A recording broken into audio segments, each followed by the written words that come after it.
the last time, I promise. Been saying that for 2 years. I gotta say no, for your own good. Is death for my own good? Rich saved my life. Friend, brother, let me copy your geometry homework.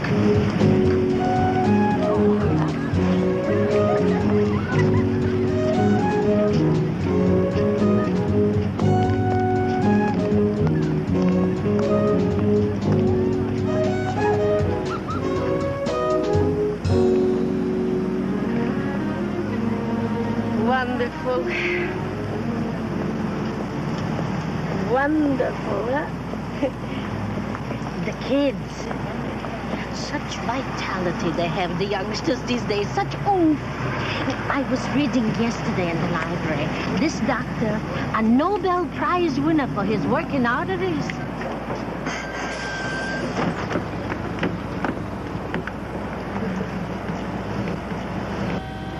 Taking the bus, lady? What? No, last week I took.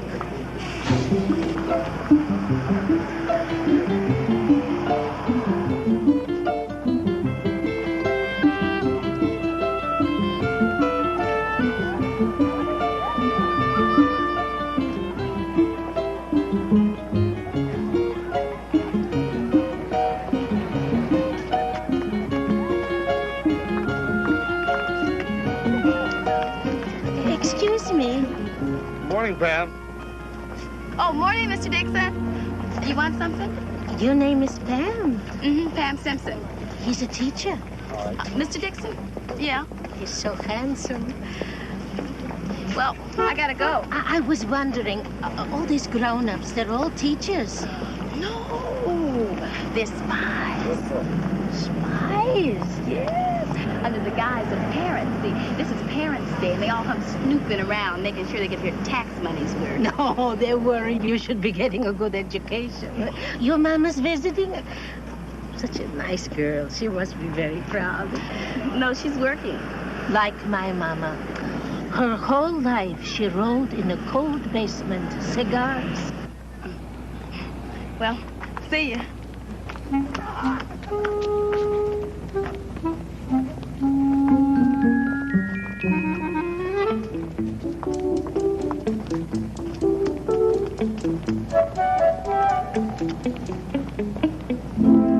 I want to know how you feel about unlimited immigration.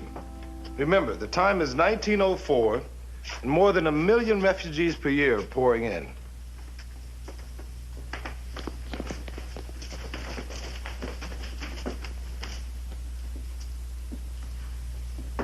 Can I help you? I'm just looking. Well, nobody's forcing you to buy. I like to browse myself. The girl I'm looking for, I think she's in here. Huh? What's her name? Pam. Pam what? Pam Simpson. Oh. Yes, she's in there. I'm not so sure I dig it. Me neither. Like, what if my family had been here for 100 years and worked to make the country? Yeah, why should a whole bunch of foreigners just barge in and get the benefit? Hello. Come right in. I'm Mr. Dixon. Oh, I'm Rose Lipton. How do you do? Pleased to meet you. What great pleasure, I'm sure. Would you like to join the other parents?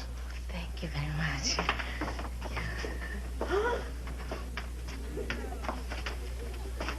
Okay, now. Bernie and Al were expressing an attitude that at the time of the Great Immigration was called America for the Americans.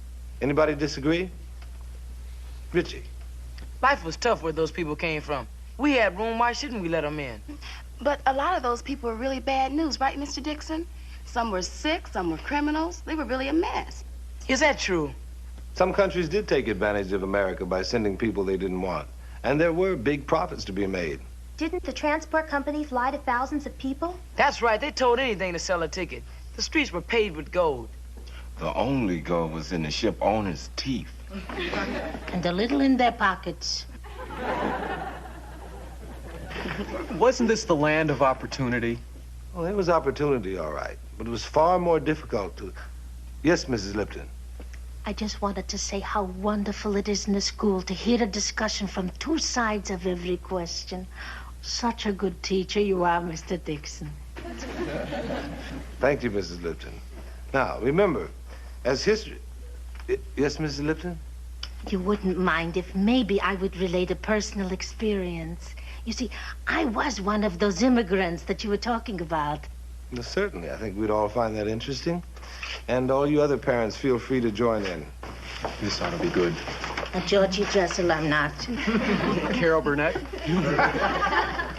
You listen to Mr. Dixon and don't be a schlemiel. What's a schlemiel? What's a schlemiel? A schlemiel is a guy that falls on his back and breaks his nose. Such an educated class. Thank you. Go ahead, Mrs. Lipton.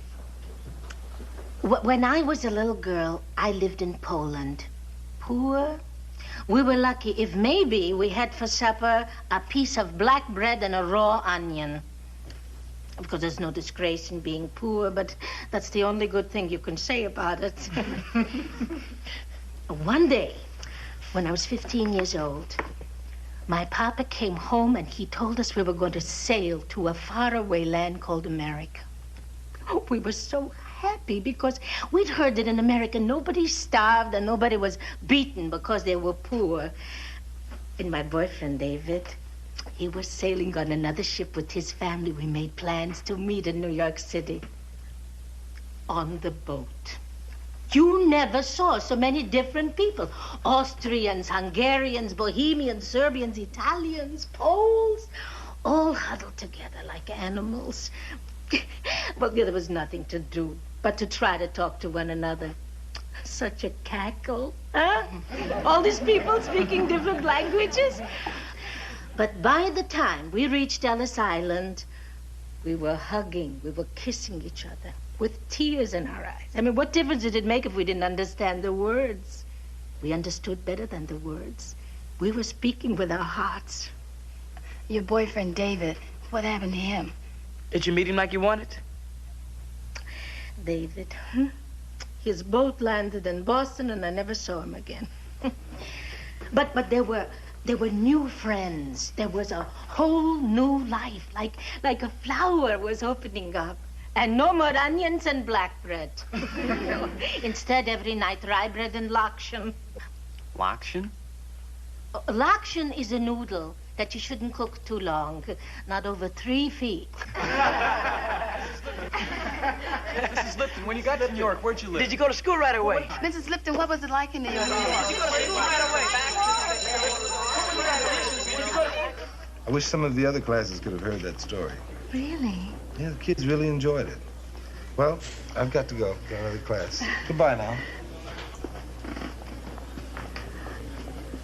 No, Bernie, give it back. After 7th period. Bernie, give it back. Come on, Gracie. Oh, what's going on here? He swiped my geometry homework. Borrow. Go to class. I'll take care of Billy the kid here. Bernie, you will not make it through geometry on Grace's homework. Miss, this boy, I know him. Believe me, he's all right. Don't I know you from somewhere? It's quite all right. I can handle this. Now, I just wanted you should know he's a good boy. I thought I was a shamil. Bernie, let's go. Thank you. Bernie, how many times?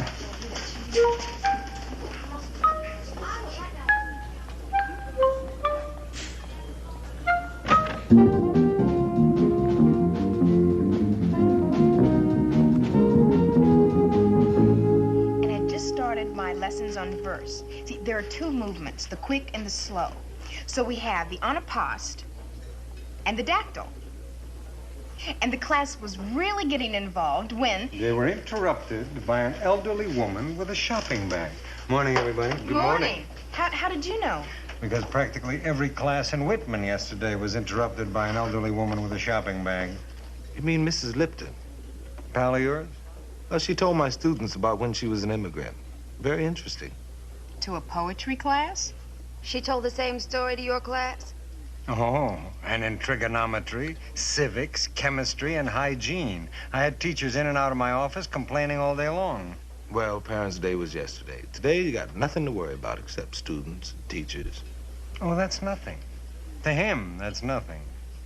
Well, at least today you don't have to worry about Mrs. Lipton. I'll drink to that. No hair. Maybe it's gonna be a good day after all.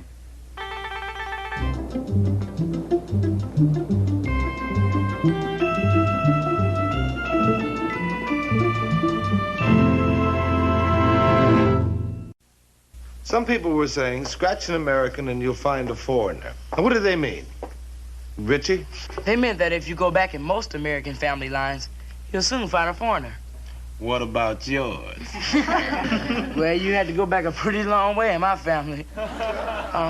Mr. Dixon, who was at Mrs. Lipton yesterday? She sure was groovy. Yeah, she was nice.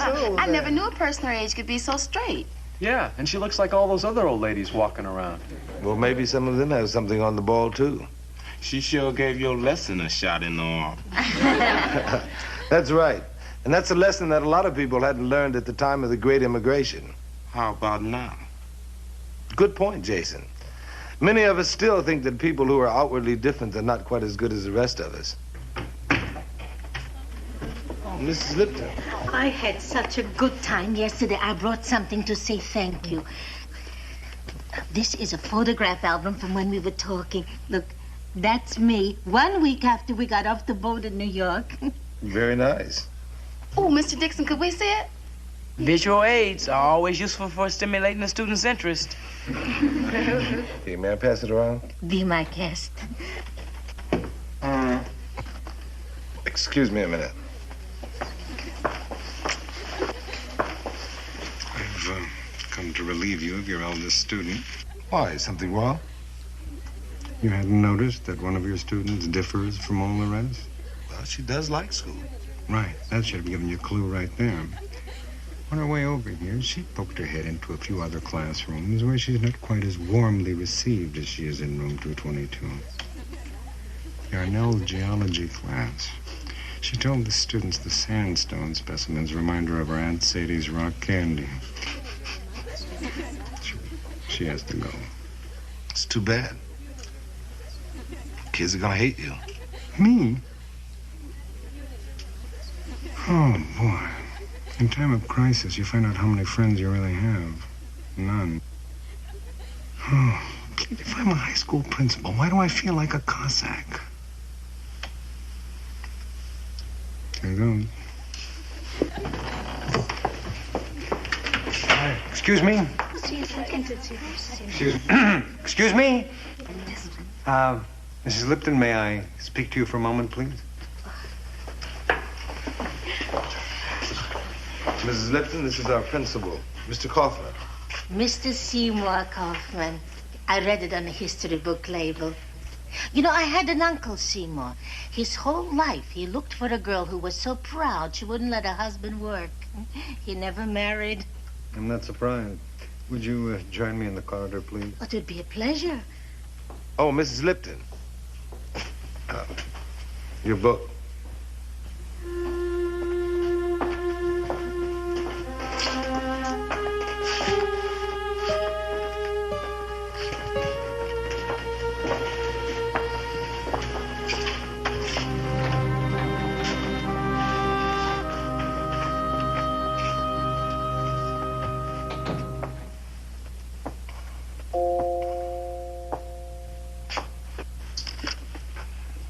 They're kicking her out because she's old, right? Well, she is a little over Whitman's age limit. But don't worry. If she wants to go to school, she can go at night. But it wasn't the school she wanted. No? Then what did she want? She wanted to be with us, with kids. That's right. What did she do? If a principal or a teacher comes in and drag her out, it's not fair. All she wanted to do was to help and to be appreciated. They really gave it to me. That's sweet. They would have impeached me if they had thought of it. It's really nice. No. I have never seen that class that hot. So what's nice about it? Well, I think it's nice that those kids got so upset when you booted Mrs. Lipton out of your class. Liz, I didn't boot her out. That they were sensitive enough to understand that she's an old lady and probably lonely and were able to sympathize when you kicked her out. I didn't kick her out. To think that kids that age can put themselves in the place of someone from another generation. Liz, I like Miss Lipton as much as anybody else. Then how come you booted her out of your class?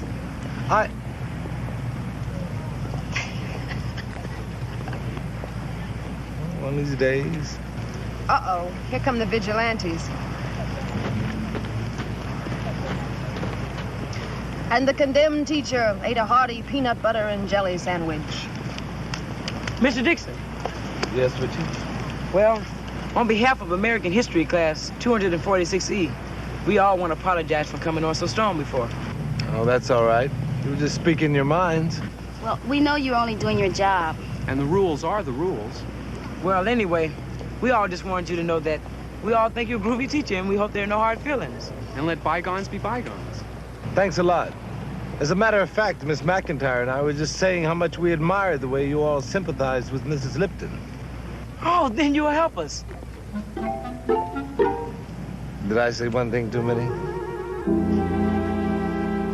So what's she gonna do, coach the girls' field hockey team? We don't have a girls' field hockey team. So why do we need a coach? Well, maybe she could help monitor the study hall or help in the kitchen. Yeah, she doesn't want to be paid. She just wants to be around kids. Is that so wrong? Look, we're not talking about right and wrong. Is it a crime to like kids? And we're not talking about crime and criminals. Well, it will be a crime if somebody doesn't help Mrs. Lipton. Can't we go around the school and ask? Maybe somebody could use a helper, like a club faculty advisor. Or in the library. We're meeting her tomorrow morning before school to give her the good news. Now they're making me feel like a Cossack. Okay, you can ask. Oh, thanks, Mr. Kaufman. You're okay. Thanks. Thanks, Mr. Kaufman. You too, Mr. Dixon. We'll find something. I'm afraid they're going to be disappointed, but I thought they should be given a try. Yeah, but what about Mrs. Lipton? You can't tell with a woman like that. She just might take this business very seriously.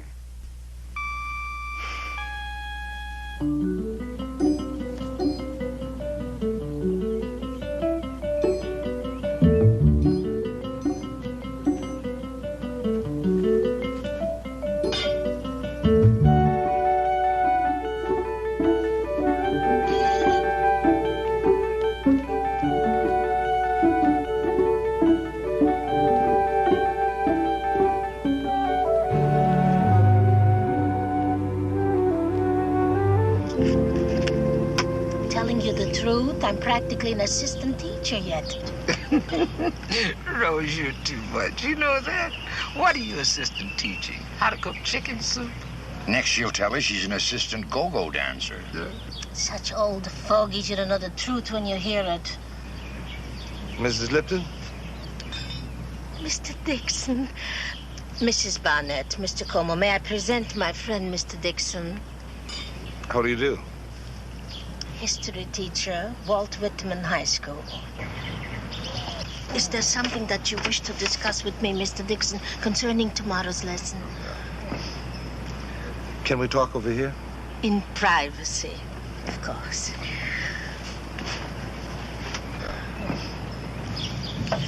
The children maybe found a little job for me already. Well, they're trying, but I don't think they're going to succeed. Maybe your assistant. You know, when you leave the room, I could schmooze. They're not going to succeed. There's just no positions available for non-professionals at Whitman. Such a shame. But the boys and girls, they tried. You know, that's nice.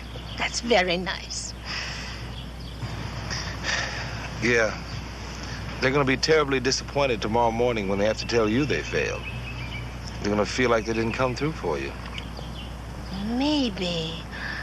Just maybe. Just maybe what? Just maybe. Just maybe what? That's what I said. We tried everything, Mr. Dixon. We just can't find nothing. No luck. That's true. I even had a go at Mr. Llewellyn. The speech teacher? Yeah, well, I figured that Mrs. Lipton's speech could be an example on how not to pronounce. Uh-oh.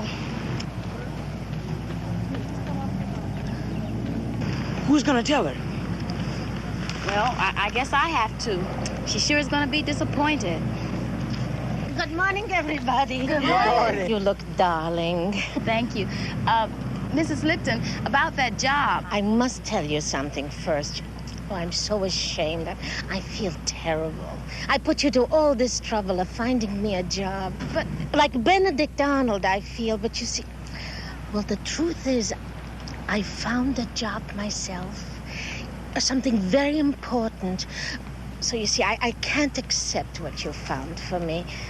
Do you think I'm awful? No, that's no, fine. Mrs. Lipton. I mean, if you've got something better than we can find, well, we're happy for you, right? Right. Good. I'm so relieved. It's such an important job. The safety and welfare of hundreds of children. I couldn't turn it down. Well, I start this morning, so I better be going. Bye-bye, everybody. Bye, Miss Lipton. Bye, Miss Lipton. Thank you.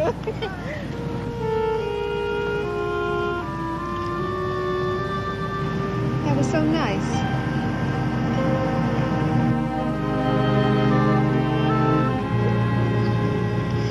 You know, I just can't get over how sweet that was. Mrs. Lipton coming in with that story so the kids wouldn't feel bad.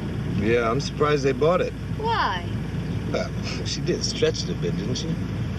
Well, I don't know. The story about her job, don't you think it was a bit exaggerated? Well, maybe. Maybe. I mean, how could it be true?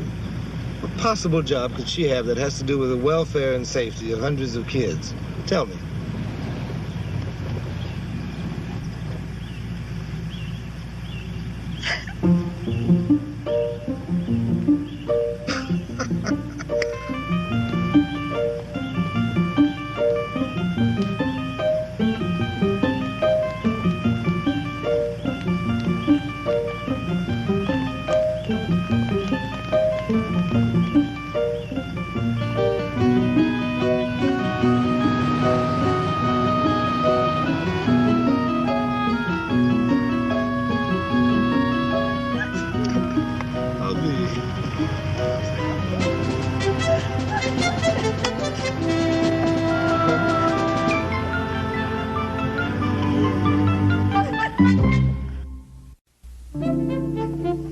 That's pretty strange.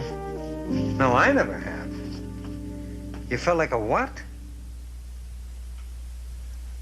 Where'd I hear that before?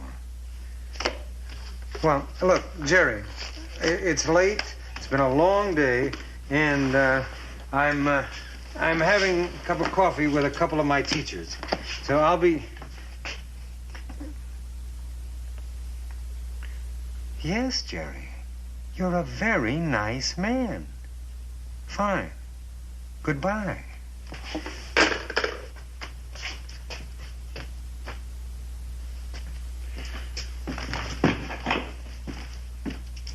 Pete, Liz? You all set? Yeah. I just had a talk with Jerry Palmer. You know the principal of Gardner Elementary School? Oh, at 18th and Hudson. Yeah, he's very upset. He says he's got a crossing guard over there that not only stops the traffic, but she has long chats with the drivers. Schmoosing, she calls it. And then when he spoke to her about it, he got very upset because he said she made him feel like a Cossack. Isn't that strange? Wait a minute. Why should that sound so familiar? Feeling like a Cossack. That's a strange expression to use, isn't it? I don't know why that reminds me of something.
How can they...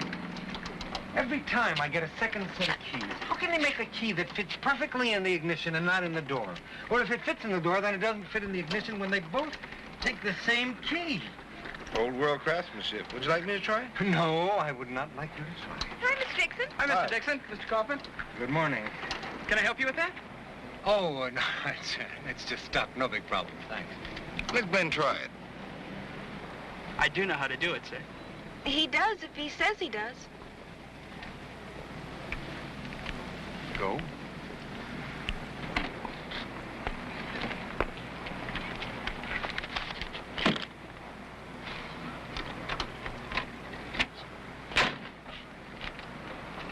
There you go. I wouldn't take it too hard. Mr. Kaufman, he was at the top of his class in driver's ed. Was he? Just remember one thing. No good deed goes unpunished. Thanks. Oh, Glenn, are you still planning on going to Western Tech? Sure am. Tech? That's a pretty tough school to get into. He'll make it. Why Tech, Glenn? There are a lot of other good schools around.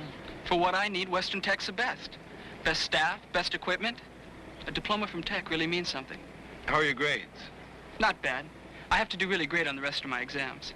You will. Glenn's been studying like crazy. You know, we haven't been to a movie in like 3 weeks. Come on, Miggy, let's go. I have to run to the library before homeroom. See ya. Thanks again. Bye-bye.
Randy, those clicks, please desist.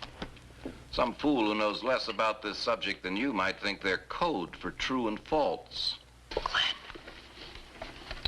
Glenn, number 19, Glenn. Would you shut up? I can't do this stuff with you. All right, you two back there talking. Bertie Landis and Glenn Pierce, turn your papers in. But, sir, I was just asking him how much time we had left, sir. Automatic 0. Turn your papers in now.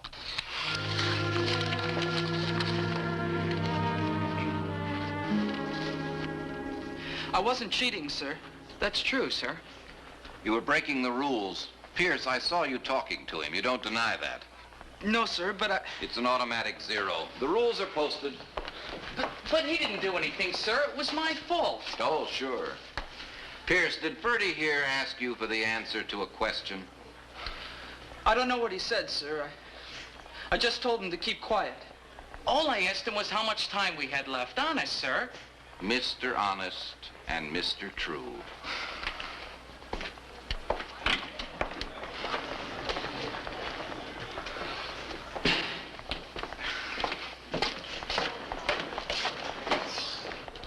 Look, Bertie, you cheat all the time. Oh, maybe you get caught twice. What do you care? You're way ahead. You want me to fall on my sword? I said I was sorry. Oh, what good does that do Glenn? You're a crook and he has to pay. Okay, Miggy. You can't take a 0, Glenn. You just can't afford it. Look, I told Bruckner it wasn't his fault. What do you want me to do? Oh, big deal. What good does that do Glenn? Come on, Miggy. Oh, what do cool you it, want me huh? to do, man? I mean, I said I was sorry. You have to do something. Look, just leave it alone, huh? Somebody has to. But it's not fair. I mean, some people cheat all the time, and maybe they get caught once or twice. All right, they're beating the law of averages. But Glenn doesn't cheat. You want me to talk to Mr. Bruckner? Yes. I'll tell him exactly what you've told me. Well, could it be done off the record, confidentially? Megan, I have a feeling that once Mr. Bruckner knows what you've told me, he'll want to discuss this with Glenn and Ferdy. No. Then you can't do that. Glenn would much rather be caught dead than think on anybody. I mean, why would he be loyal to Ferdy? That's what boys are made of. Well, if he doesn't get into Western on account of this... Wow, you just don't know what that means. Why don't you let me see what I can do in a underhanded, womanly kind of way? Would you? Don't get your hopes up. I'll do my best.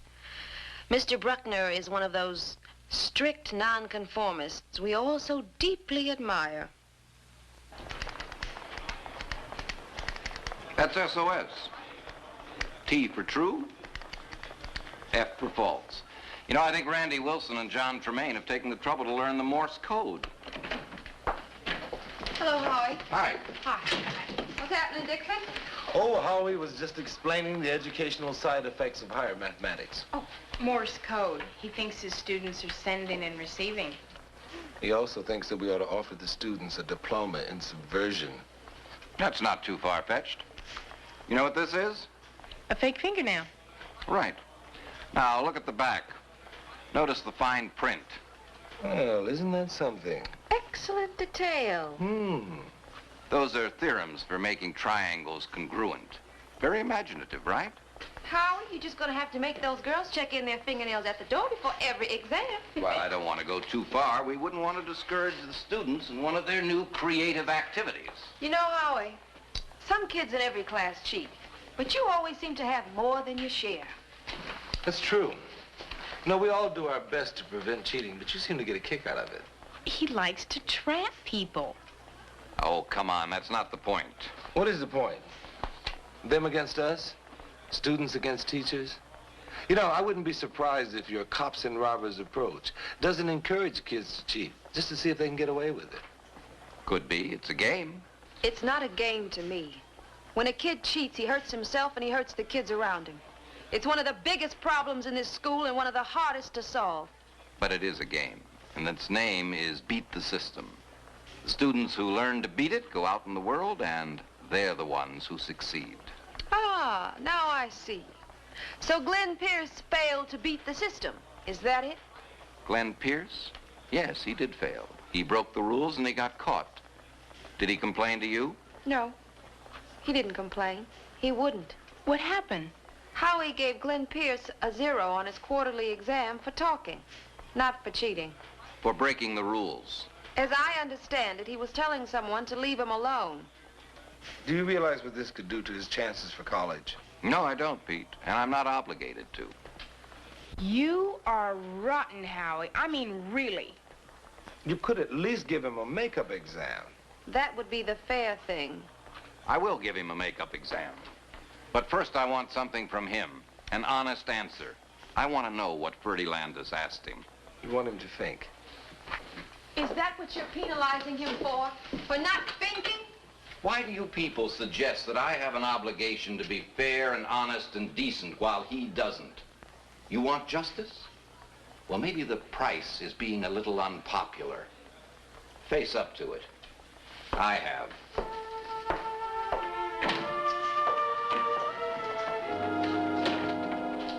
It's Mr. Bruckner's decision. Maybe it's arbitrary, but... Why can't he give him a makeup? He's not obliged to. Try talking to him, Glenn. There's a lot at stake if you want to get into Western. I can't beg. I just can't, not him. Who said beg? I suggested you talk. Glenn, you've got to. What's the point? He wants me to think on someone. Well, maybe you ought to tell him about Ferdy. No. We've been all through that. Look, you've still got your in-semester test. Why don't you really try to hit that? Then maybe, instead of an average, he'll give you the final test grade for the course. I mean, Mr. Kaufman does not like to go over a teacher's head. But if you really have a case, I'll go to him. You know how tough that final's gonna be? Bruckner's parting shot. Well, we have a couple of weeks to study for it. Thanks, Miss McIntyre. Thank you. Bye. Hey, Glenn. Yeah. I wanted to talk to you. Hey, what's up? Well, you know, it's kind of a problem. What, should I go? If you got something to say, man, go ahead. Well, it's about Bruckner's final. We found a way to get a look at it. 5 of us put up $10 apiece. Are you crazy? What are you gonna do, Ferdy? Steal the exam? Me? Hey, no, man. Hey, Glenn, look, you know, if you're not interested in it, forget it. You know, I just thought because you took a 0 on account of me. What are you trying to do now? Send him to San Quentin? Hey, shh, will you cool it? Look, it's foolproof. But if you're not interested, Glenn, just... You are terrible. Hey, Megan, I mean, you're not even supposed to be part of this conversation, so don't come on so strong, huh? All right, Ferdy. Forget it. I was just trying to help you out. You know how tough Bruckner's finals are. Come on, Glenn.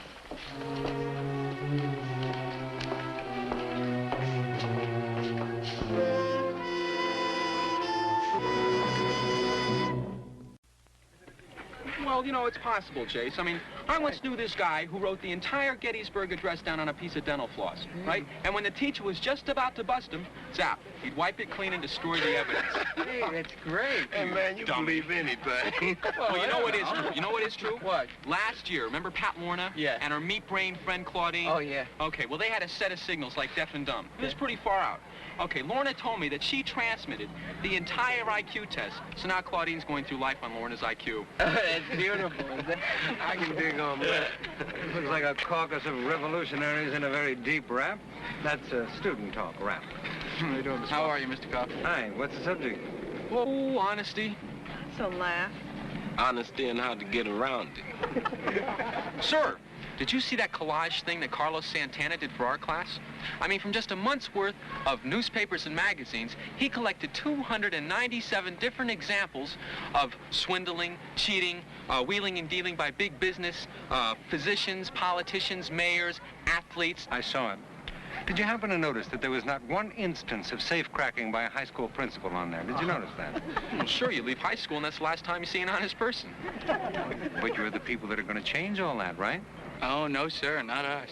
You don't want to see us overthrow the system. No, sir, law and order. Jokes aside, Mr. Kaufman, don't you think that an honest man got less chance of success in this world than a dishonest one?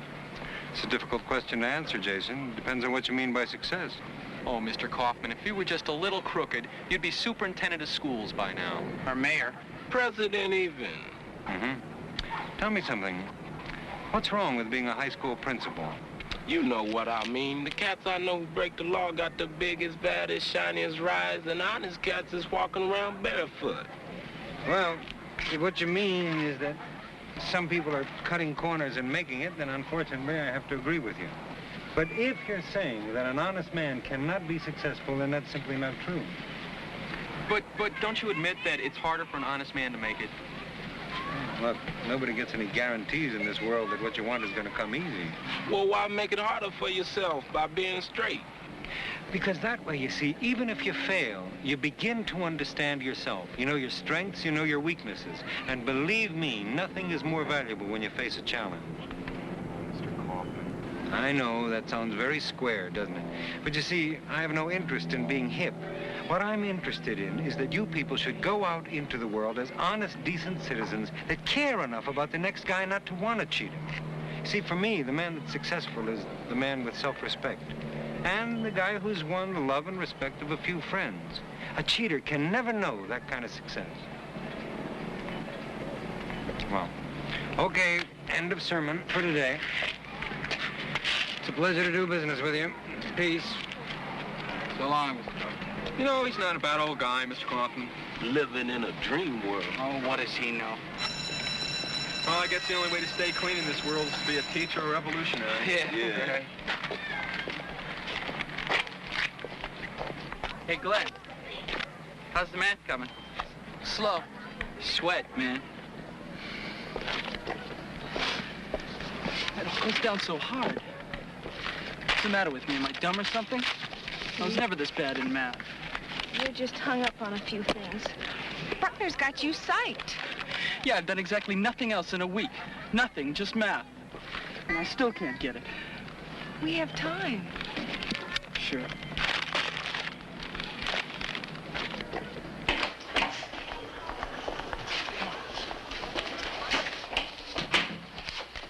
It's a good thing you didn't come around any sooner. It only came through last night. But you still got 2 days before the exam. Who gets to keep the $10? Oh, not me. See, one of the custodians has a friend. Hey, listen, what do you care? I sure feel lousy about this. Why? You're just facing the facts. Yeah, well, it still makes me feel lousy. You don't look at it right. Suppose, for instance, you paid a tutor $40. Well, he'd spot you 150 questions you'd probably be asked. This way, you pay $10 for 50 questions you'll positively be asked. Glenn, it's just a more efficient way of reviewing the course.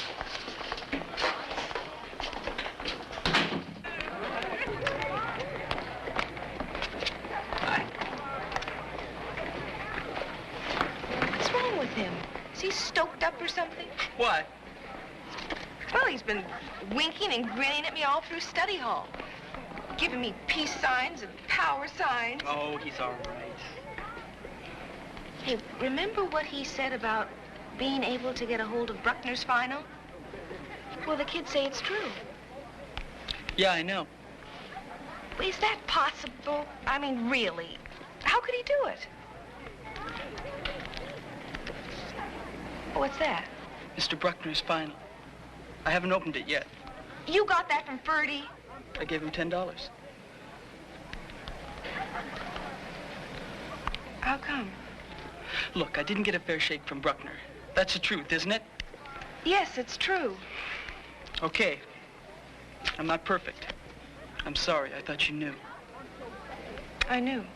Well, what was I supposed to do? I'm no Superman. Should I have asked your permission? No.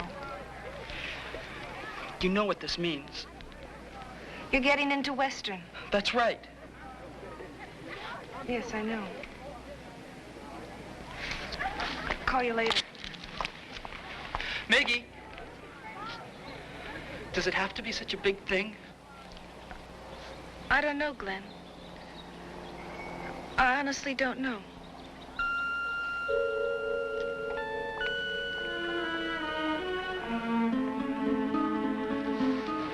Mr. Dixon? Mr. Dixon? I'd like to ask you something. Go ahead. It's kind of about cheating. Everybody cheats, don't they? A lot of people cheat. Some a lot less of them than others. And I'm certain some not at all. Well, you saw that collage with all the white-collar crimes, didn't you? I saw it. And that was just a small percentage of the ones who got caught. If you're saying there's too much crookedness, of course there is. And what about in school? Like an exam. Don't most of the kids cheat? I don't know. Some do, some don't. Why?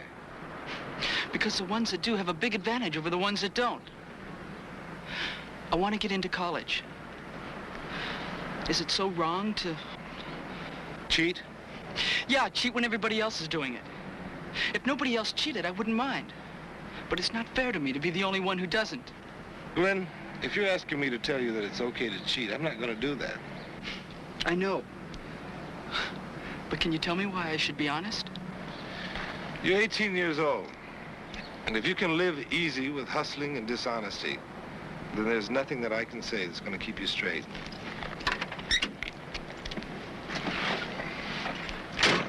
It isn't right or wrong. It's just up to me. Is that what you're saying? No, that's not what I'm saying. Because I'm very big on right and wrong. And cheating on an exam is wrong, no matter how many other kids do it. So don't ask for my approval. However, I don't intend to go through a big song and dance to try to convince you that honesty is the best policy either. Or to try to sell you inner peace and satisfaction. You either accept those things or you don't. You want to join the honest community? Pay the price. You know, Mr. Dixon, you're not telling me anything I don't already know. Right.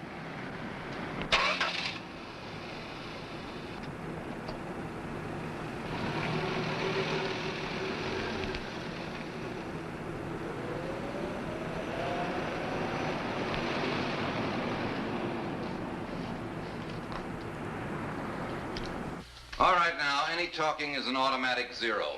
And all of the ladies, please, keep your fingernails on. You can all turn over your papers and begin. Grades will be posted at 3 o'clock.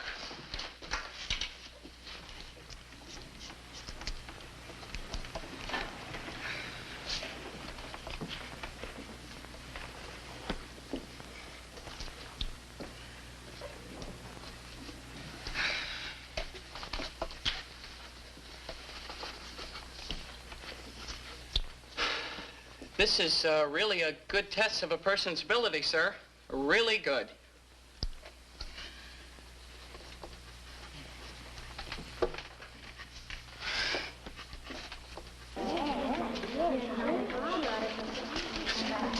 Mickey, you got an 87. Oh, what did you get? 79. 79? It's not enough. Not for Western. Hey, none of that in the halls during school hours. Well, what did you get? Oh, I took a 93. I didn't want to be greedy. That was very fair of you. What'd you get, Glenn? 79. 79? Then you didn't use the exam? No. Well, why? I mean, can you explain that to me? I didn't feel like it. I just didn't feel like using the exam you sold me. You didn't feel like it? You mean you didn't feel like getting a 93 instead of a 79? If I could have gotten it on my own, sure. Well, what has that got to do with it? A 93's a 93. Come on, tell me the real reason. You wouldn't understand, Freddie. Try me, I want to know. Okay. Okay, the reason I didn't cheat was because I wanted to feel good. Feel good? What is that supposed to mean? Come on, Maggie. Well, what do you mean by that? Do you feel good? I feel fine.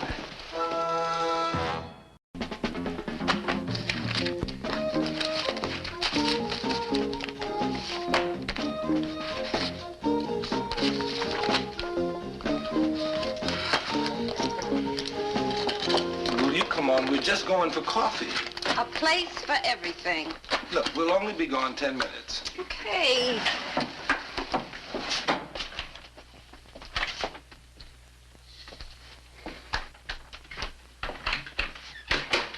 Oh, did you hear about Glenn Pierce? No, I didn't. Oh, Maggie told me he didn't get into Western Tech. Gee, that's too bad. Yeah. But he's filling out all kinds of applications for other schools, and he feels sure he'll get into one of them. He'll do all right. Sure he will. Just like you. Suppose you cheated your way through high school. Right now, you'd be sharing your coffee break with a unshaven, mean prison guard instead of a beautiful, intelligent, warm-hearted lady who really digs you. Isn't that something? And all this time, I thought honesty was just its own reward. Mm-mm.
wake up, the redcoats are coming. Paul Revere.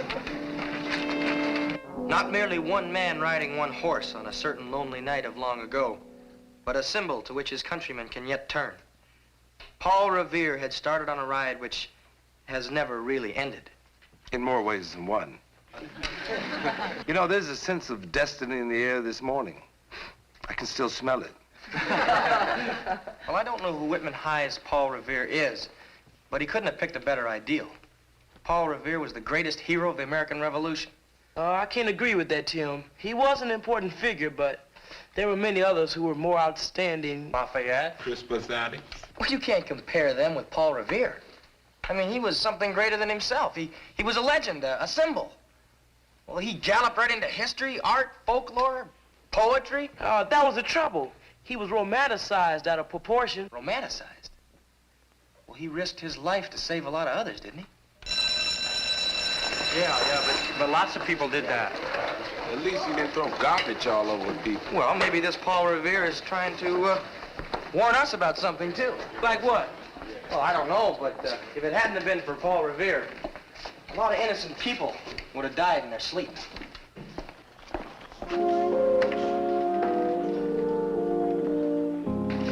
I sure like to get my hands on that garbage man. I wonder what he's trying to prove. Well, I don't think he's trying to prove anything. Rather, the ultimate gesture of contempt for a decaying society.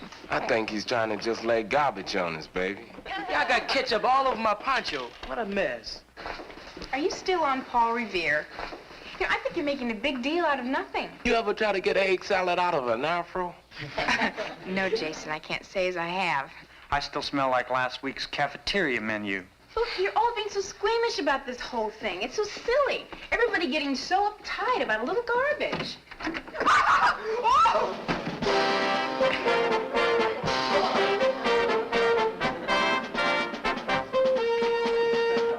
Did you smell that stuff? It's just disgusting. Absolutely disgusting. What's the matter? Has the phantom struck again? Every sack of fertilizer in the gardener's shack has been cut open, and it's all over the place. The girls' gymnasium is ready for planting. And there are notes all over warning about using chemicals in fertilizer.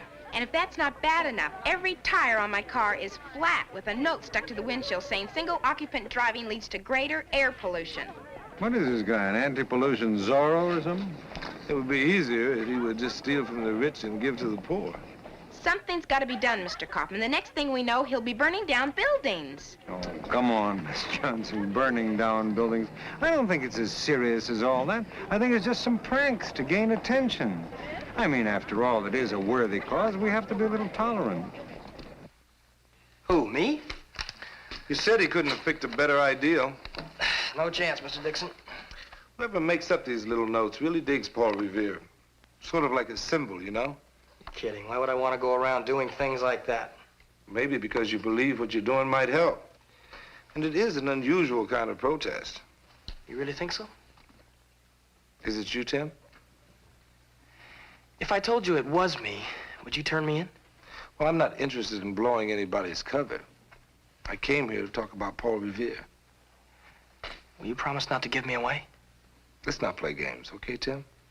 Will you promise? Okay. Mr. Dixon, I've got to wake everybody up, don't you see? It's a matter of life and death. I said this was an interesting kind of protest, but I'm not sure I agree with it, even though I understand how you feel. No, you don't understand. Nobody really does.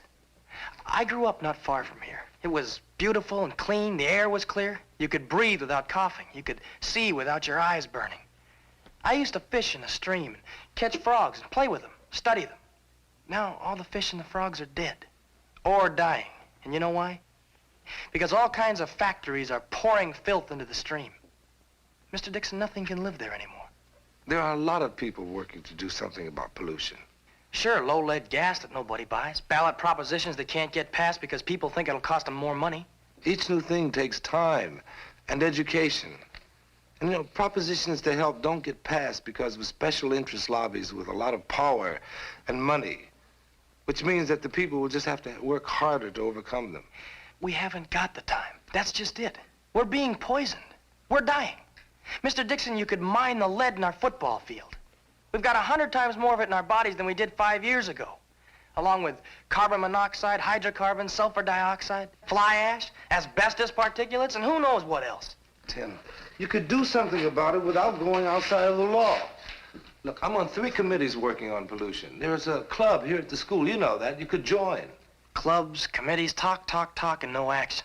Everybody's talking, yet still nothing gets done. At least nothing that makes any significant change. We'll have to start dropping like flies before people wake up. You think you're going to wake them up by throwing garbage on them? Okay, so that seems a little crazy and melodramatic. But I figure maybe I can get some kids, people, to think about what's going on a little more. Make them more aware. Shock therapy, huh? Why not? All the talk and good intentions won't mean a thing. People have got to get really mad and do something to get rid of it before it gets rid of them. Tim, I appreciate what you're saying and what you're trying to do. But there's got to be another way to go about making the point. Everything else has been tried, Mr. Dixon.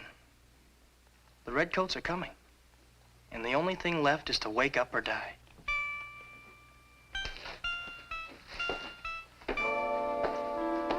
Mr. Dixon. Remember, you promised.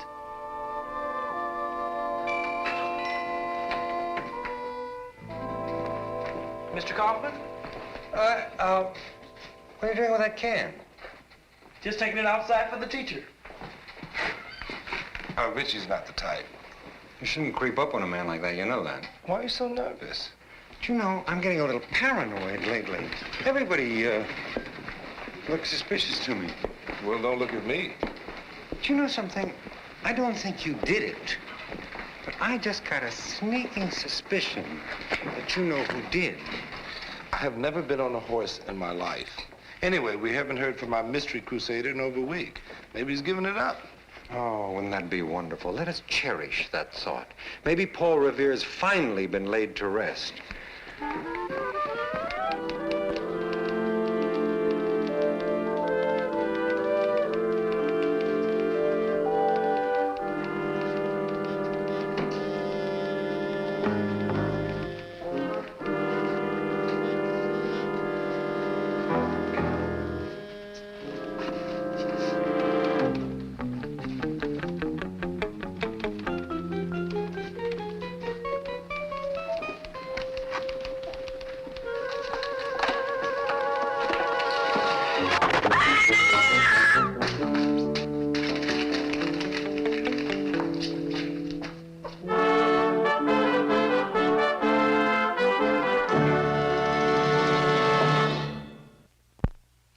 In the hour of darkness and peril and need, the people will waken and listen to hear the hurrying hoofbeats of that steed and the midnight message of Paul Revere.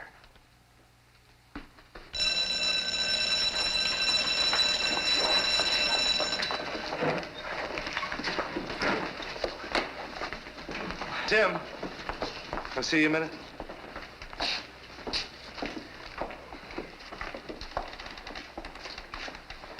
You know, even Longfellow made mistakes.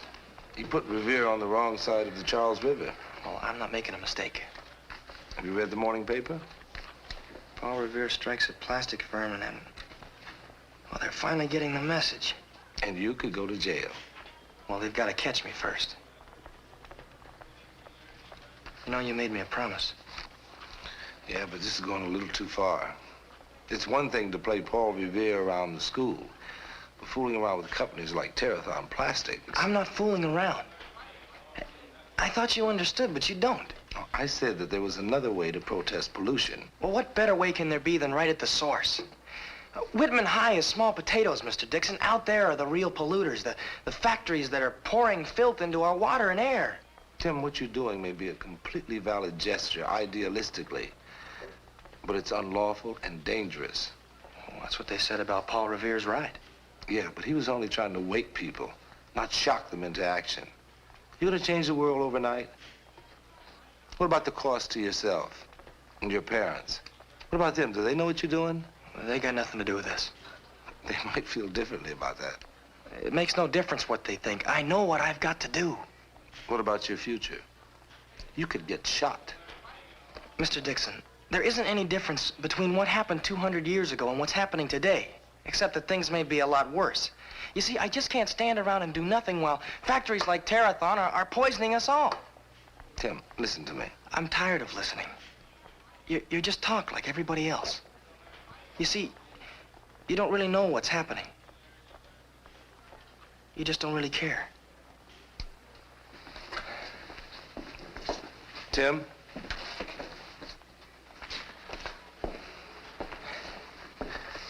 You don't really believe that, do you? All right, then prove it to me. Why don't you just come with me and let me show you what it's really like, where it hits you right in the face so hard that you can't turn your back on it.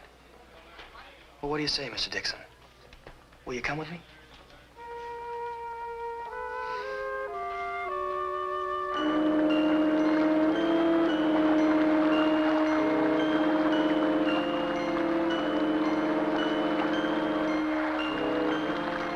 Look at it. It's gum and inch thick. Smell it. Yeah, I wish everybody could see this, including some of those people on my committee. Stinking, filthy chemical waste just pouring into the stream, killing every living thing that used to thrive there.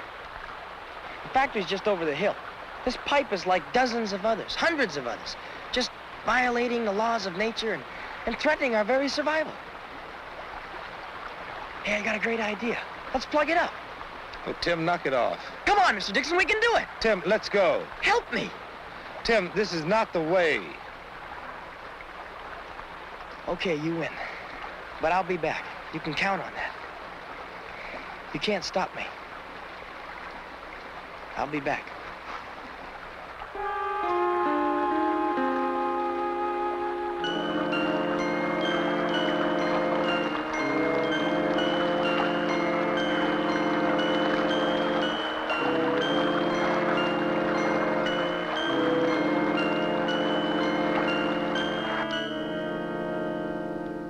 It's the third such incident at the factory, Mr. Kaufman.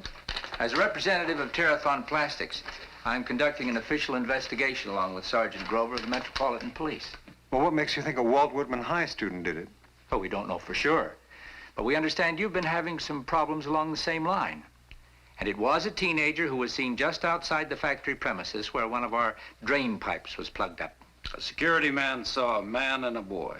Oh, there was a man. In other words, he wasn't alone. The guard didn't get a good look at them, but he was sure it was a man and a boy. Any other description? Just that the man was black and about 6 feet tall. When we catch this Paul Revere, there are a lot of things we can charge him or them with, including criminal damage to property. I'm sure we can expect your cooperation in this, Mr. Kaufman. If you have any idea as to the identity of these persons, we'd like to know. No matter what their personal feelings may be about pollution, they are breaking the law. Oh, yes. I'd be very happy to cooperate. Thank you. Goodbye. Goodbye. Gentlemen. Thank you.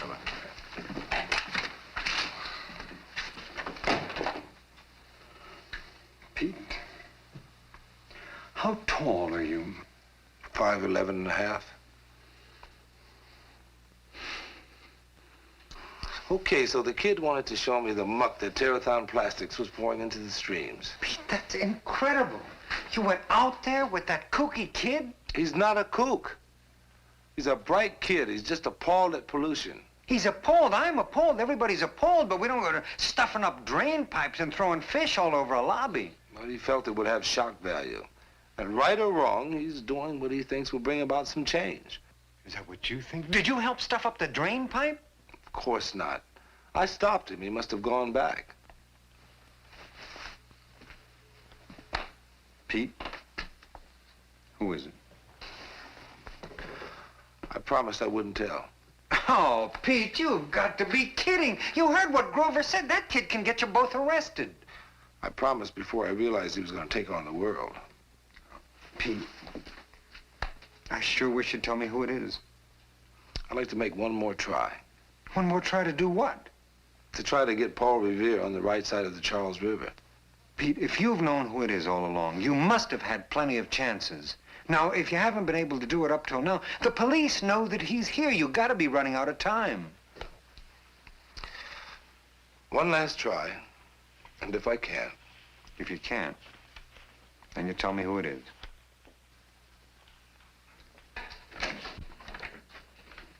Oh, hi, Mr. Dixon. Hi, Donna.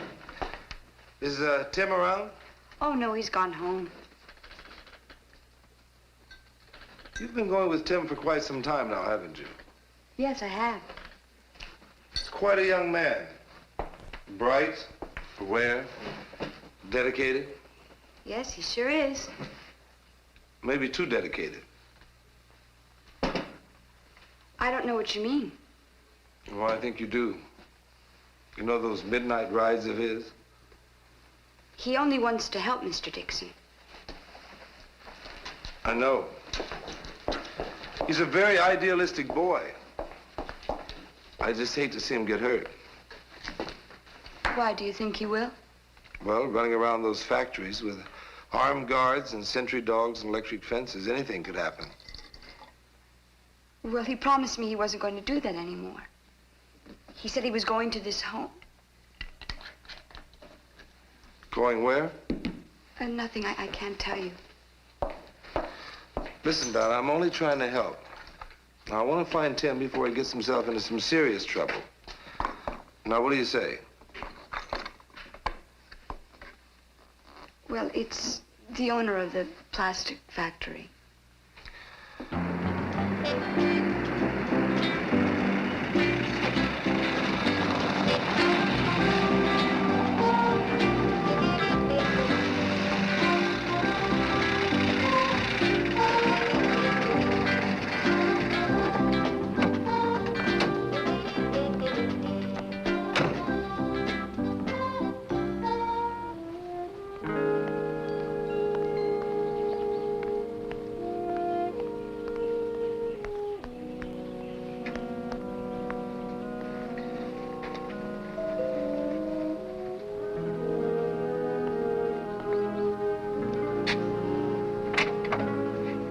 Mr. Calvin?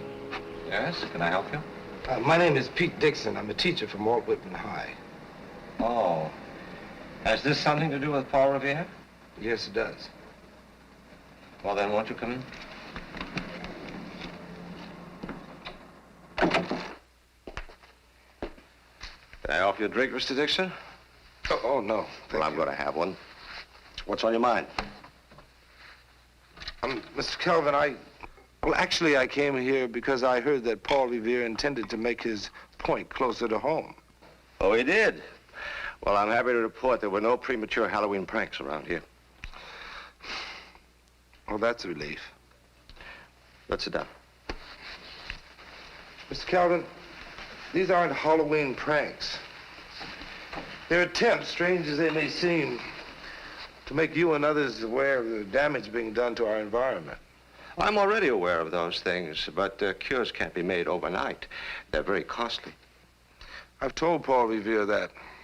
You know who he is? Yes.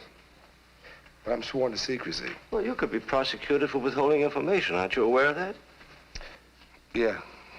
But if Paul Revere can risk being drawn and quartered, I guess I can risk a little something, too. I'd say you'd be risking quite a lot. Mr. Calvin, I don't intend to sit here and give you a lecture on pollution. I think you've seen it, smelled it, and read about it. But I would like you to try and understand this kid, his feelings, and why he's doing what he's doing. It isn't easy, Mr. Dixon.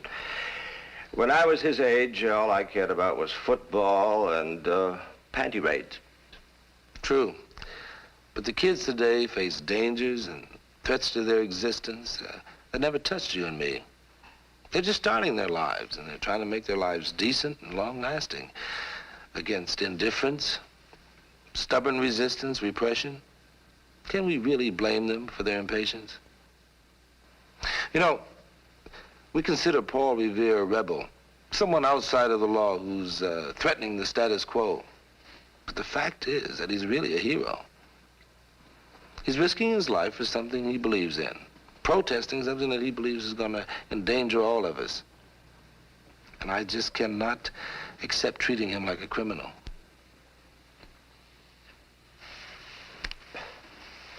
Mr. Dixon, I never enter into a negotiation with someone as persuasive as you without my lawyer being present. Well, thank you. But I promise I won't hold you to anything. It's difficult for a man of my temperament to admit he's been guilty of neglect. But I promise you, and Paul Revere, that the conditions which he described will be cleared up as quickly as possible. I think you'll be glad to hear that.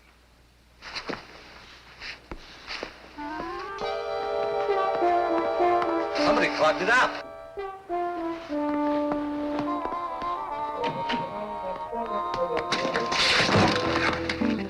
You okay? I don't know him. He had no way of knowing you had a change of heart. There he goes.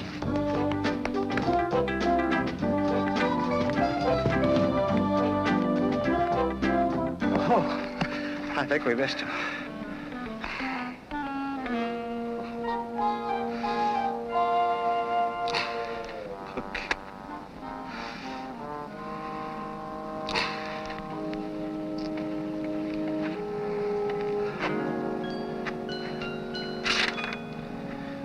Is it worth owning a car when there's no blue sky to drive under? Paul Revere. Would you happen to have the pump? I sure do. And I'll lend it to you if you help me clean up the fish and my chimney. It's a deal.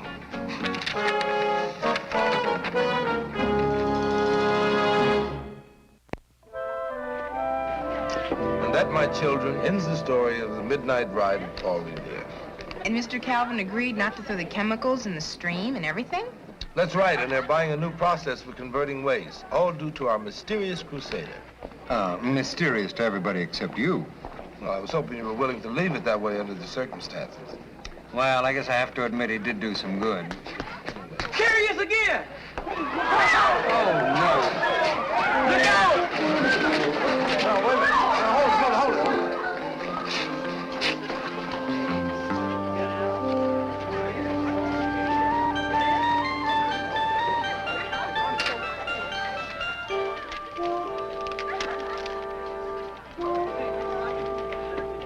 Don't litter my children, or you shall hear of the reappearance of Paul Revere. May I,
How many of you read a newspaper this morning? Jason, did you? No, I just want to let you know I did last night's assignment. Well, right now I'm not interested in last night's assignment. Man, that's just my luck. When I do it, you ain't interested. You're gonna be interested tomorrow in today's assignment. That you'll find out tomorrow. Now, if you people don't read the newspaper, how do you know what's going on in the world? I thought this class was history, not current events. Everything that's in this paper happened yesterday, and yesterday is history. So, starting tomorrow, I want everybody to read the morning paper and be prepared to discuss it. That includes the comics? I'll tell you what. You spend a half an hour on the news and editorial section, and after that, you're on your own. I have that transfer student here I told you about. I was supposed to have a conference with Liz about him. Look, be sure to have it today, okay? Okay. Brian. Brian Sturgis, this is Mr. Dixon. Hello, Brian. Come on in. Class, this is Brian Sturgis, the transfer student. Why don't you just have a seat over there? Okay, let's get back to the newspaper. Who can tell me the difference between a straight news story and an editorial? That's easy. Straight news is how it is, and the editorial is how it ain't. Helen? A straight news story is a factual account of an event, while an editorial is the opinion of the editor or publisher of the newspaper. Brian, we're discussing newspapers. Did you happen to read one this morning? Brian? Brian, can I see you a minute?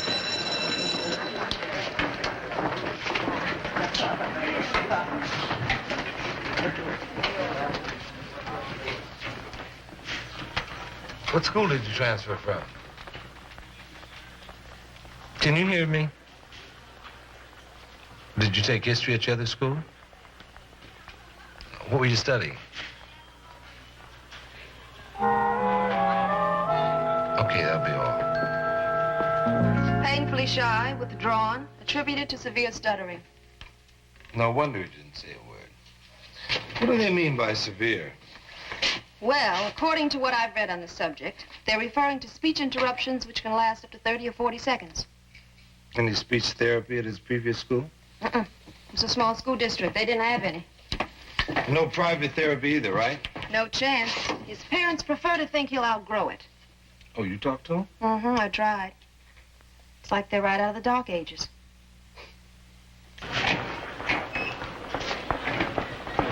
Oh, Brian? Can I talk to you a minute?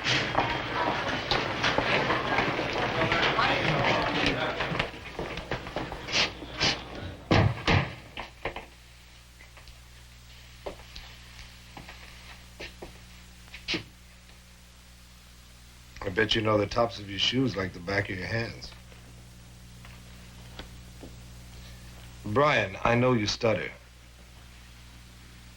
Well, you gotta give me a little credit. When a kid doesn't talk in my class, I just go right to his records. And your records say that you're a severe stutterer. I'd like to judge for myself.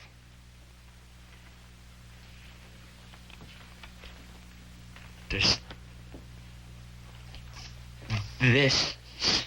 satisfy your curiosity? Okay, you got a handicap. But as far as I'm concerned, keeping your mouth shut is not the way to handle it.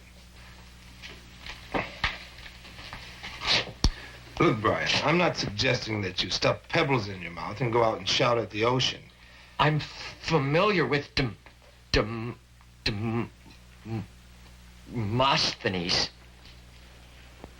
I figured you were. What about speech therapy? No, thanks. I tried that once. The guy just told me that I didn't have to stutter if I didn't want to.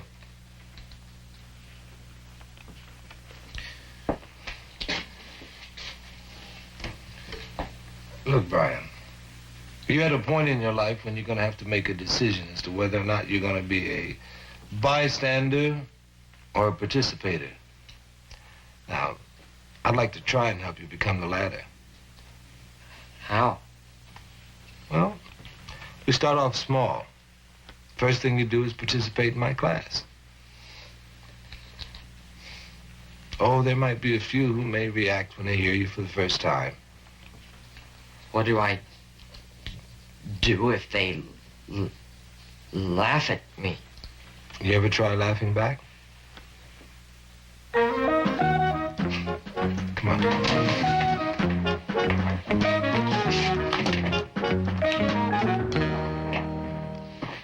Let's dig into history. Take today's front page. I'm sure that you noticed that each story had a byline written by a particular reporter, and others were by AP, UPI, and Reuters. What's that all about? Brian?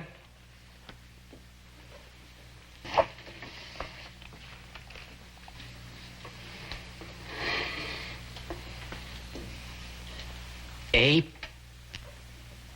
P U P I and Reuters are press services. News papers. Ouch. Pay a fee to them and are supplied with news stories.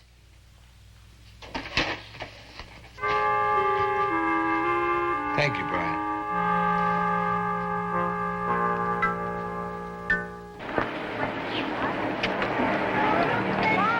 Hi, mind if I join you?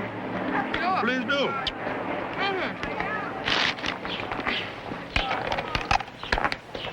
Is that your lunch? That's it. Black coffee. Are you on some sort of a diet? I was born on a diet. Inside this lean, incredibly beautiful body is a fat man screaming to get out. You know something? Right now, I could eat every pie in my Uncle Harry's bakery. Let's change the subject. Oh, hey, how's Brian Sturgis doing? He's doing great. He participated in Pete's class today. That's great. What was the reaction of the other kids? Oh, a few breakups, a few snickers. The kid hung right in there. That's just great. Hi, gang. Oh, boy, it is marvelous. Absolutely marvelous. Fantastic. What? Oh, the videotape machine. After 3 days, we finally figured out how to work it. How's it going? Well, you know, it is going to revolutionize teaching. You think so, huh? Well, I don't have to do a critique on the kids. They can do it themselves. Oh, listen, I really have to get back. I just came to invite you all to a small banquet we're having tomorrow night to honor the kids that helped raise the money to buy it. Small banquet? You will come, won't you? Mm-hmm. Yeah, we'll be there. Mr. Kaufman? Oh, how can I refuse? Good. See you later.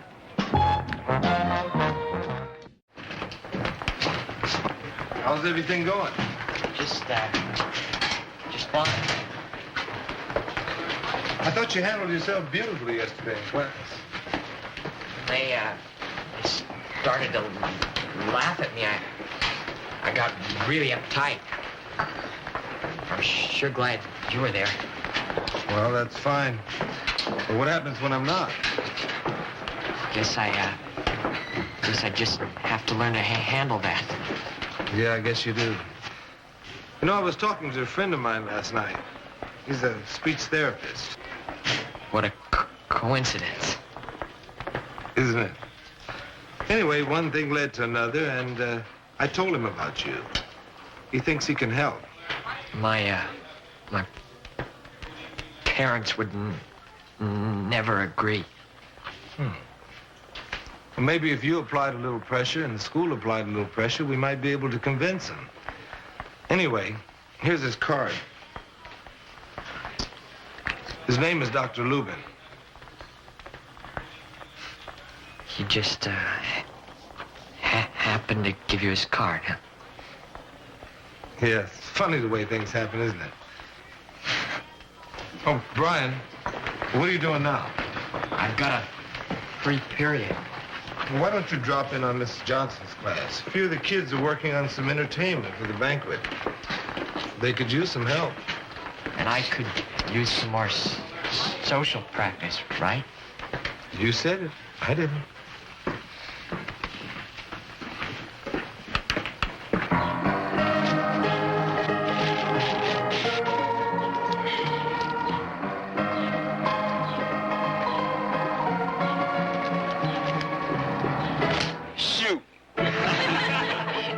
So I asked my grade advisor if she thought of... Shoot! Oh, that's me. Shoot! Necessary...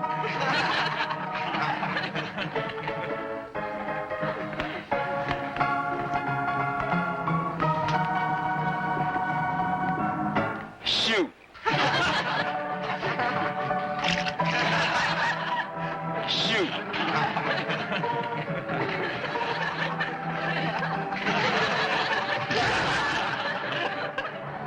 If she thought it was necessary to Look, take... Brian, I know I got 20 minutes invested in this story, but I gotta split the English.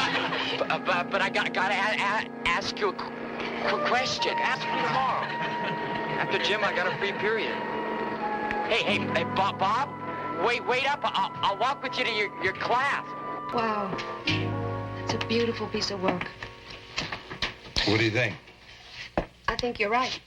Nancy should be in a creative writing class. But how? I mean, she's on that 4-4 program. She doesn't have time for electives. Well, I think with talent like this, we can find the time. I don't know how yet, but I'll think of something. You have a very kind heart, Miss McIntyre. And a rough job, Mr. Dixon. Come in.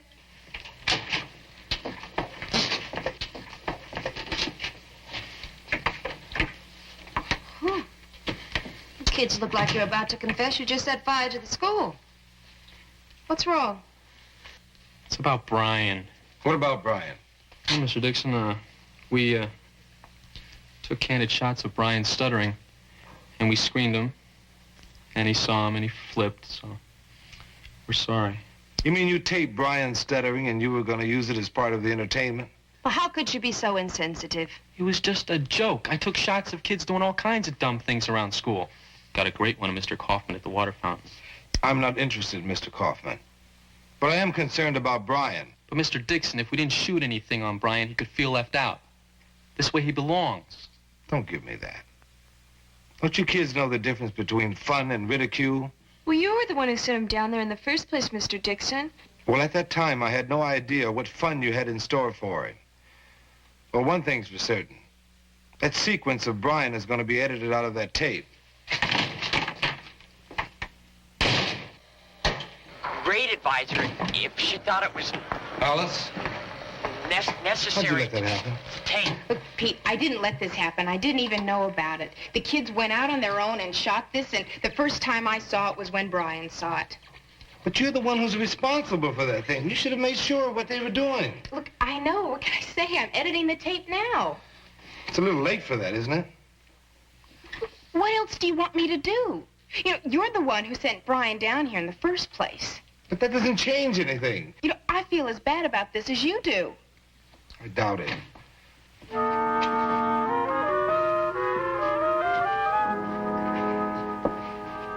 Look, Alice, I'm sorry. You're right. I sent Brian to you. I apologize. And while apologies are in order, I guess I'd better go apologize to the one who needs it the most.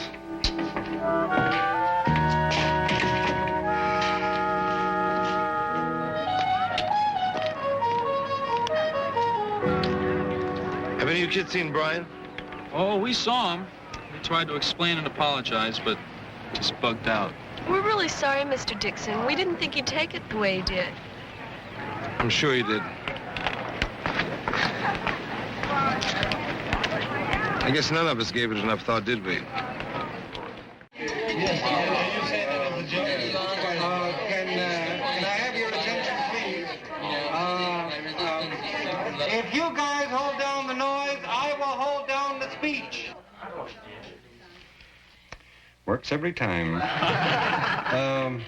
We all know why we're here. We're here to congratulate both Miss Johnson and those students who did such a wonderful job of raising the money to buy this audio-visual equipment.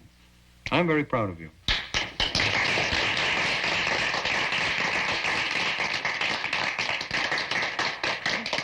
That ends my participation. That didn't hurt, did it? On with the entertainment.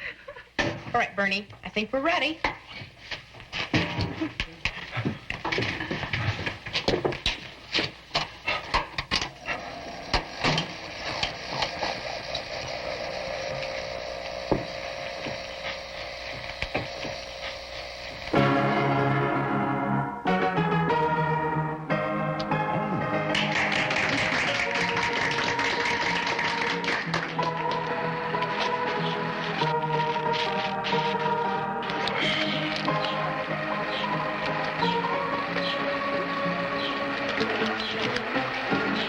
Shoot.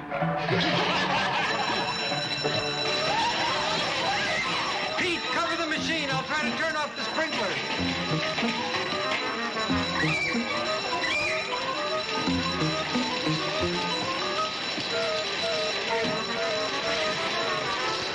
Who looks funny now?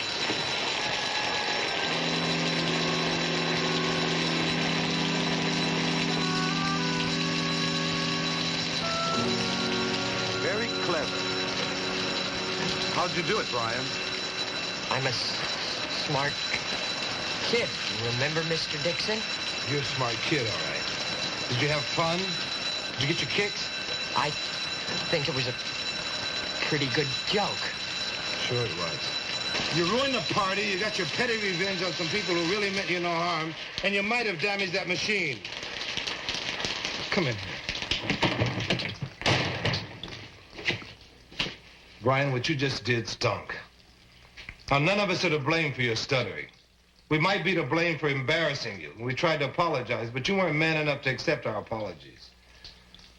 You couldn't find the words to apologize for what you did to me. Probably not, because you're too caught up in your own self-pity to hear them. What would you know about it? Do you know what it's like to just want to say good morning or tell a joke or tell some girl you like her? But you can't because you're afraid that they'll laugh in your face or run off in the middle of a sentence. Do you know what it's like to want to make a simple phone call? Do you know what any of that's like? Because I'll be happy to give it a name, Mr. Dixon. It's called agony. It's called...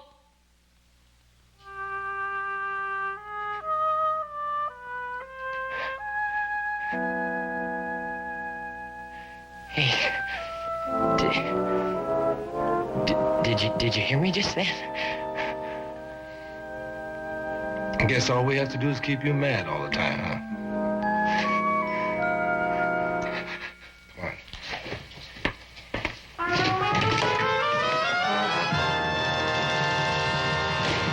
To die, to sleep, no more. And by a sleep, to say we end the heartache and the thousand natural shocks that flesh is heir to. How about that, the first stuttering Hamlet? That's very good. Well, not exactly what Shakespeare had in mind, but a pretty good Brian Sturgis. You should hear me on the telephone. I call the information operator 25 times a day. Why, you have something going with the telephone company? No, it's an exercise a doctor happened to give me. Well, I'm glad you just happened to run into him. Yeah, well, sometimes things just work out like that.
Hey, y'all, if Mr. Dixon's substitute don't show up soon, this class will be over.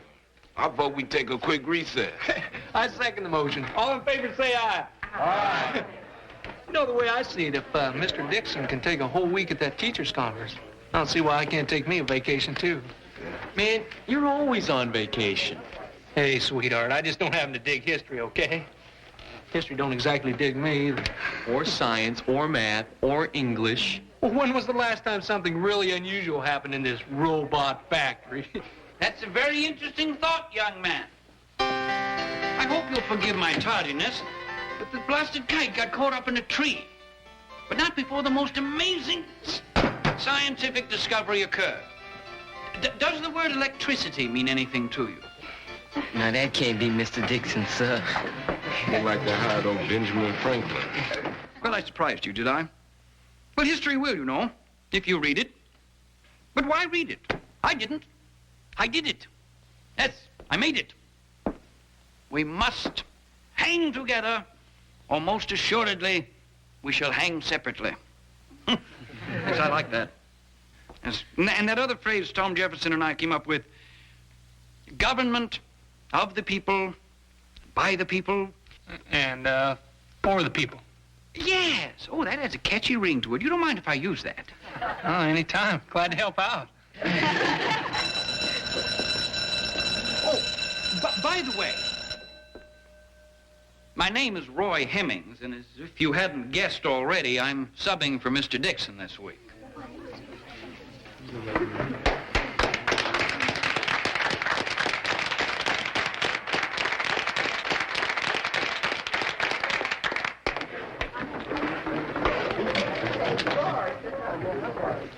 Mr. Hemmings? I'm Dennis Warmser. They have me on probation for my terrific grades. Miss McIntyre said she was going to speak to you. Oh, well, I tried to explain to Miss McIntyre that I'm not your regular teacher. I'm just a substitute. Well, man, if anyone can get me through these exams, you can. I mean, like, I can already tell you're the best teacher I've ever seen in this school. And, well, I've never asked for special help before, so... Would you? Well, of course, dear boy, yes. You come back tomorrow and we shall dispel your sorrow.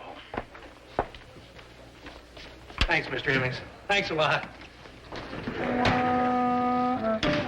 I don't have to tell you how hard it is to find an inspiring teacher.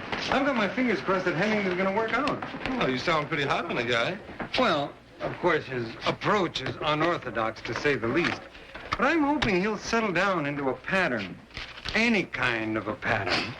Fortunately for us, the guy's got 3 master's degrees and about a half of a PhD. So this week, I switched him over to English Lit to take over from Miss Avery, who is in the middle of her 5th flu this semester.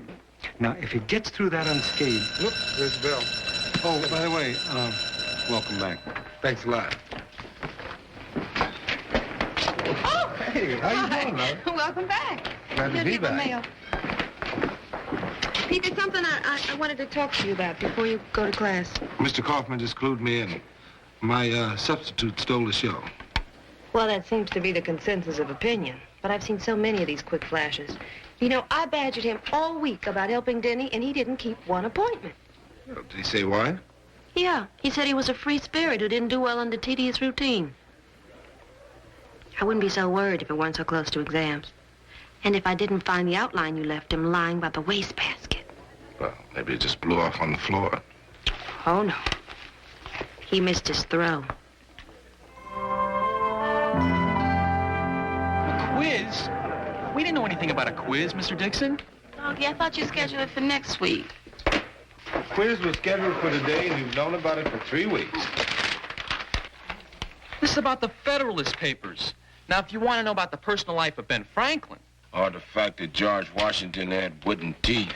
Or how many spools of thread Betsy Ross used to make the first American flag. Well, I'm only interested in the Federalist Papers. You did read those chapters, didn't you? Oh.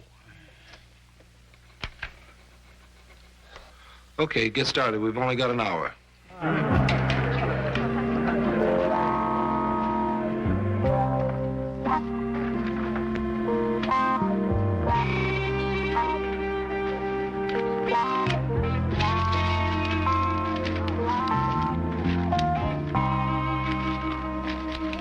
check tells me that we've got our work cut out for us.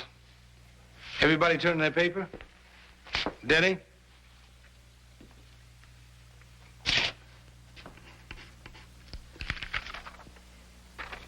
What's that all about? I'll mark my grade myself. Save you trouble.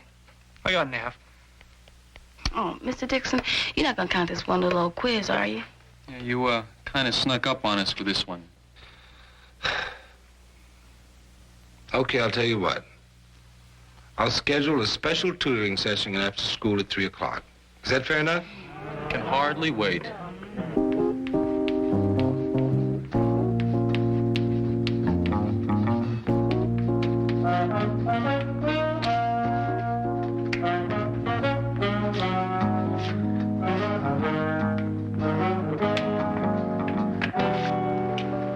Sorry I'm late, Mr. Dixon. Got any extra seats for me? I'm sure we can squeeze you in somewhere, Jason. You wouldn't happen to know where the others are, would you? Yeah, I know where they are. Hey, Mr. Dixon, if I tip you to something, will you get uptight? Go ahead. You ever thought about jiving a little bit more? You know, like Hemmings do. I may have thought about it, Jason, but it's not my way. You see, when it starts getting close to exams, I find it necessary to bear down a little harder than usual, even though it doesn't make me the most popular teacher in the school. I can dig it. Jason, where are the others? By a name I know not how to tell thee who I am. My name, dear saint, is hateful to myself, because it is an enemy to thee. Had I it written, I would tear the word. My ears have not yet drunk 100 words of thy tongue's uttering, yet I know the sound. Art thou not Romeo and a Montague?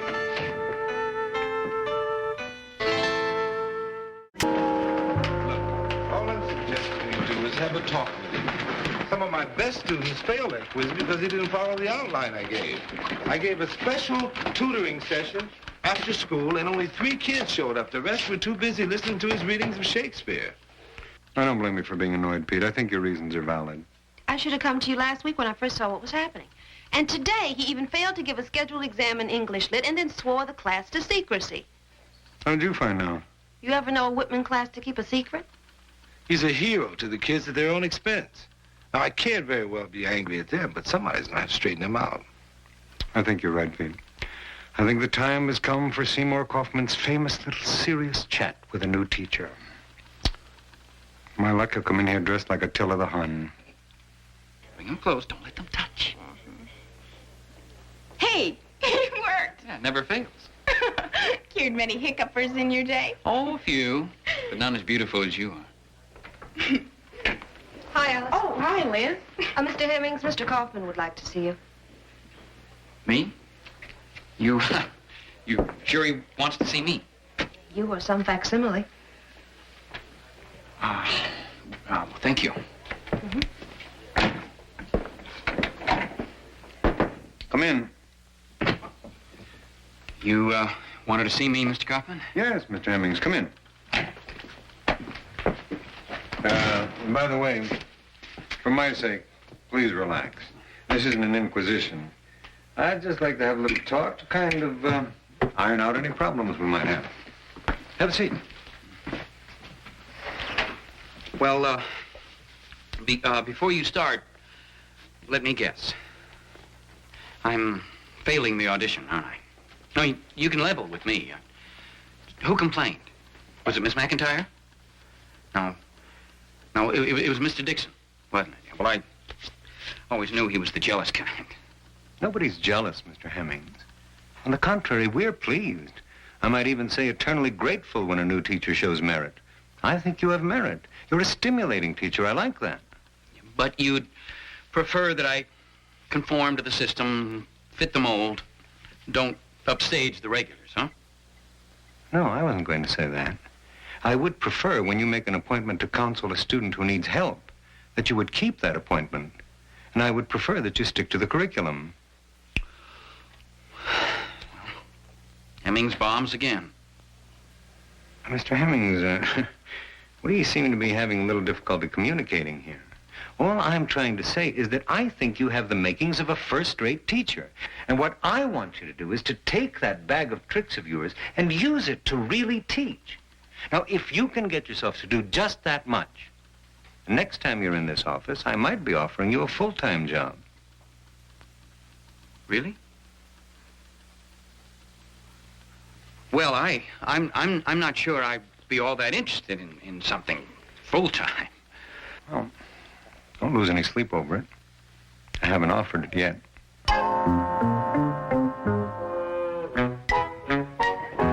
Alice. Hi. Can I talk to you for a minute? Sure, what is it? Well, what I thought would happen has happened. The forces of conformity are gathering. What are you talking about? You know, shape up or ship out, band to the system, become a drone in the anthill of life. Wait, hold it, Roy. What happened? Kaufman dangled the carrot of a full-time job in front of my nose.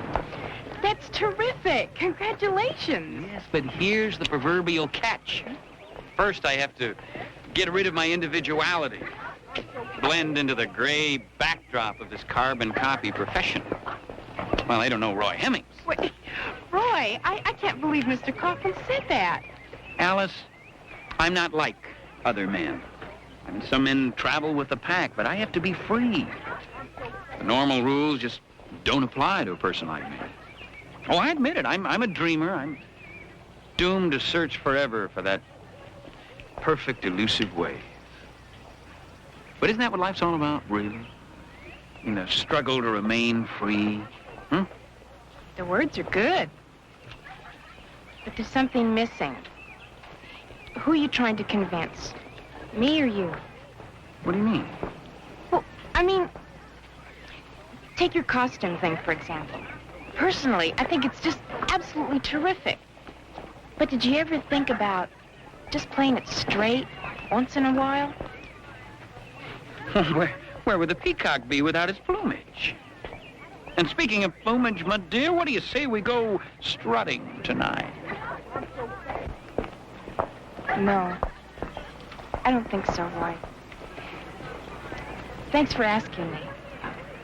Maybe some other time.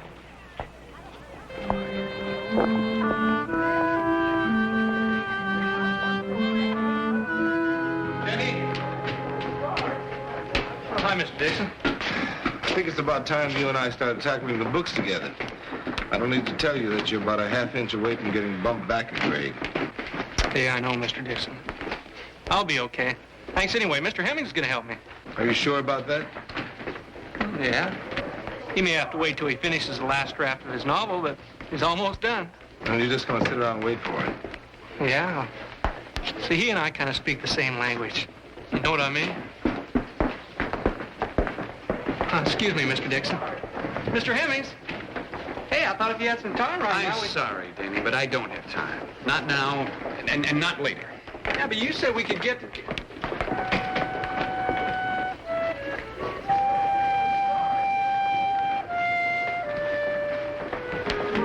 Danny, I think you'd better stop waiting.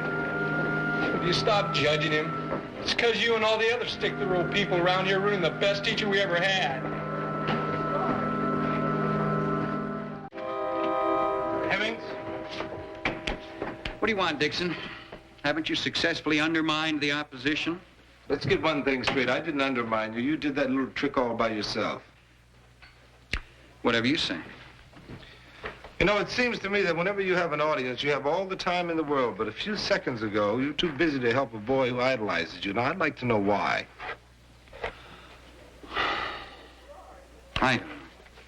Don't get me wrong, Dixon. I like the boy. Nobody helped me. I've got my own life. And you know yourself, you start helping one boy like that, and then they all want to crowd into your life and take every spare minute. Well, that may be your idea of something worthwhile, but I have more important things to do. For instance? Well, didn't I tell you? I'm writing a novel. Well, I'm going to have a gallery showing of my paintings. I don't believe you. You know what I think? I think you're scared. Scared? Of what? Facing the truth about yourself. No, I don't think that you have ever totally committed yourself to anything. Oh, now that's not true. I'm committed to being free, to being an artist. Then why aren't you out there doing it? Living in a garret, suffering, or whatever an artist is supposed to do. Why don't you quit kidding yourself? You know what you really are? I'm afraid to ask. A teacher. Oh, no. I just do this part-time to pick up some cash. Oh, really? That's very strange. Your record shows that this year you've taught 63 out of 75 teaching days in 15 different schools. To me, that means you're a teacher. You see, very few substitute teachers are on the job as often as you. Now, why don't you face the reality that what you do is teach? Why don't you just settle down and do it with the same imagination and energy that you use to keep running away? And spoil a perfectly good scenario? Now, you see, I'm rather fond of scene number 320, Mr. Dixon. You notice I have my bags packed. And that's how it ends.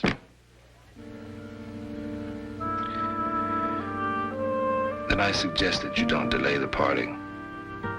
As it is, we'll be busy for about a week picking up the pieces.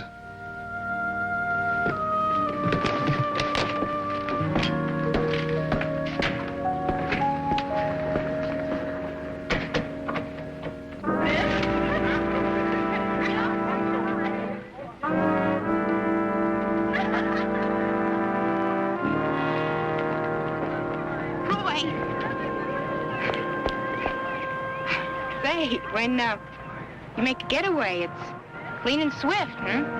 No goodbyes, nothing. I could say the same for your brush-up. Listen, I hate first dates. You know, all the stiff pretensions and people trying to impress each other. Have to start someplace. Right, I know that, but basically I'm a sort of take your shoes off and relax kind of a date.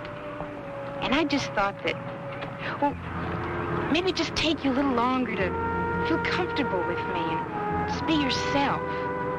You know, no W.C. Fields and all that stuff, you know? Is that why you turned me down? That, and the fact you are an escape artist. If you decide to come back and stay a while, take your shoes off, well, ask me again. I'd probably say yes, Mr. Dream Chaser. See ya.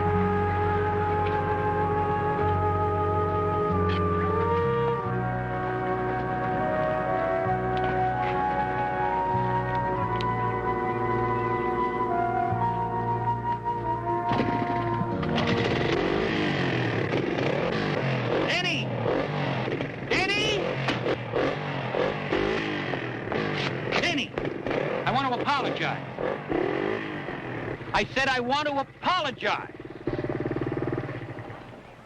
for putting you off all week. I guess I'm an expert at avoiding issues. Yeah. Well, if you'll give me a chance, maybe we can help each other. You mean you're going to be sticking around, Mr. Hemmings? Well, for a while, at least.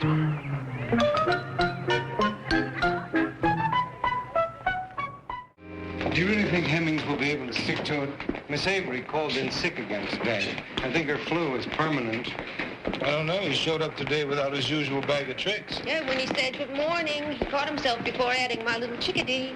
When we two parted, silence and tears, half broken-hearted, to sever for years. Mr. Hemmings, what did he look like? That's funny you should ask, then. Oh, here we go again. Well, I was just going to tell you. He was tall, slender. Well, where's the costume? Aren't you going to show us? No, not this time. Oh. Well, perhaps some of our friends from literature will stop by and visit with us. From time to time.